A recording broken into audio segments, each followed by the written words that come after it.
1. همین حالا جهان در انتظار یک لحظه تاریخی.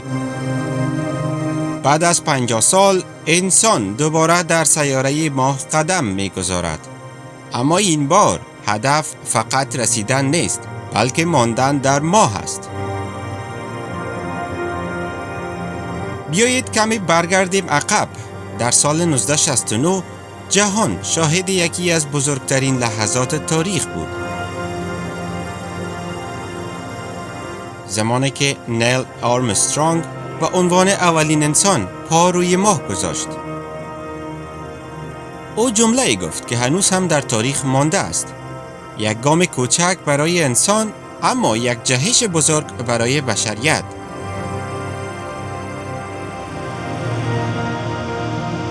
در آن زمان این مأموریت بخشی از برنامه معروف اپولو پروگرام بود که توسط ناسا انجام شد. اما بعد از سال 1972 همه چیز متوقف شد.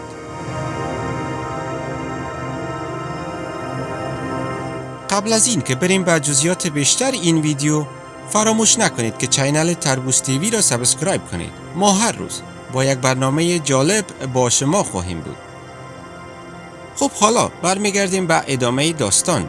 قسمی که گفتیم بعد از سال 1972 دیگر هیچ انسان به دلایل هزینه بسیار بالا، کاهش رقابت فضایی و تمرکز روی پروژه های دیگر به ماه نرفت. اما حالا در سال 2026 این سکوت طولانی در حال شکستن است. بعد از نیم قرن ناسا با یک برنامه جدید به نام آرتمیز برگشته است. اما این بار فرق دارد. هدف فقط رفتن نیست، بلکه ساختن یک آینده در سیاره ماه است.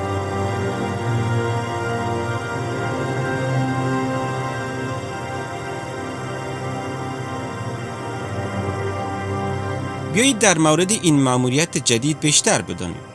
در این مأموریت برای اولین بار یک زن نیز به ماه خواهد رفت. گفته می شود هدف آنها تنها رسیدن به ماه نیست، بلکه دانشمندان می خواهند در ماه پایگاه دائمی بسازند. تصور کنید انسان‌ها در ماه زندگی کنند و این فقط یک شروع است. هدف نهایی سفر به سیاره سرخ یا مریخ است، سیاره‌ای که انسان‌ها سالها تلاش کردند که آن را مطالعه نمایند. در سال 2022 ناسا فضاپیمای اوریون اسپیس کرافت را بدون سرنشین به دور ماه فرستاد و می‌دانید چی شد؟ این مأموریت موفق شد و نشان داد که تکنولوژی آماده برای گام‌های بزرگتر دیگر است. به زودی انسان‌ها دوباره به دور ماه سفر خواهند کرد، اما هنوز فرود نمی‌آیند. فقط یک قدم مانده تا لحظه تاریخی بعدی که مهیا ساختن زندگی انسان در سیاره ماه است. انسان دوباره روی ماه قدم خواهد گذاشت، اما این بار برای ماندن نه، بلکه فقط برای دیدن. و در آخر شاید همین حالا که شما این ویدیو را می‌بینید، انسان‌ها در حال نزدیک شدن به یکی از بزرگترین لحظات تاریخ باشند. شما چی فکر می‌کنید؟ آیا انسان واقعاً می‌تواند در ماه زندگی کند یا این فقط یک رویا است؟ اگر از این ویدیو لذت بردید، حتما لایک و سابسکرایب را فراموش نکنید، چون ما شما را به سفرهای شگفت‌انگیز بیشتر خواهیم برد.